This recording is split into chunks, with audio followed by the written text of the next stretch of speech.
আন্তর্জাতিক সম্প্রদায়ের মধ্যে ঐকমত্য না হওয়ার কারণে রোহিঙ্গাদের প্রত্যাবাসন সম্ভব হচ্ছে না বলে মনে করে চীন।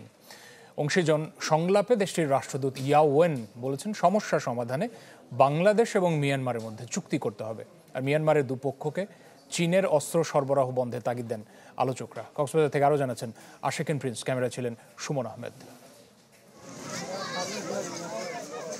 2017 সালের পর থেকে এখন পর্যন্ত 10 লক্ষাধিক রোহিঙ্গা বাংলাদেশে বসবাস করছে। এই দীর্ঘ সময়ে তাদের প্রত্যাবাসনে উদ্যোগ নেওয়া হলেও তা সফল হয়নি।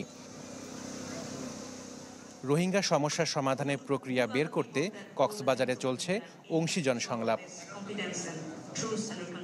সোমবার বিকেলে রোহিঙ্গাদের মধ্যে প্রত্যাবাসনের আত্মবিশ্বাস প্রতিষ্ঠার বিষয়ে অধিবেশন হয়, যেখানে বক্তব্য রাখেন আলোচকরা।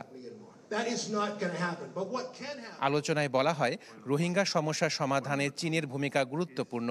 দেশটি চাইলে এই সমস্যার সমাধান হতে পারে। সংঘর্ষরত দুপক্ষকেই অস্ত্র সরবরাহ বন্ধ করতে চীনের প্রতি আহ্বান জানান আলোচকরা। But I think China can play an important role.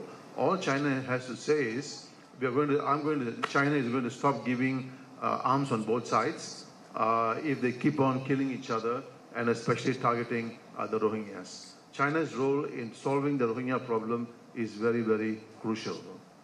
তবে চীনা রাষ্ট্রদূতের দাবি, আন্তর্জাতিক সম্প্রদায়ের মধ্যে ঐক্যমত্য না হবার কারণে রোহিঙ্গা প্রত্যাবাসন সম্ভব হচ্ছে না।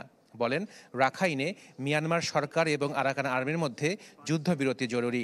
আরাকান আর্মিকে কারা অর্থ, অস্ত্র এবং তথ্য দিয়ে সহায়তা করছে সেও প্রশ্নও রাখেন চীনা রাষ্ট্রদূত। They still want to have full control of Arakan states, but who provide weaponry to them? Who provide finance to them? Who provide intelligence to them? China, we don't provide anything. We don't provide anything either to Arakan army or Myanmar government. But there be some supply to them. মঙ্গলবার শেষ হচ্ছে 3 দিনব্যাপী অংশীজন সংলাপ। রোহিঙ্গাদের দাবি, আন্তর্জাতিক সম্প্রদায়ের নীরবতার কারণেই দিন দিন প্রকট হচ্ছে এই সমস্যা। তাই সমস্যা সমাধানে আন্তর্জাতিক সম্প্রদায়ের সহযোগিতা চাচ্ছেন রোহিঙ্গারা। আশেকিন প্রিন্স, চ্যানেল 24, কক্সবাজার।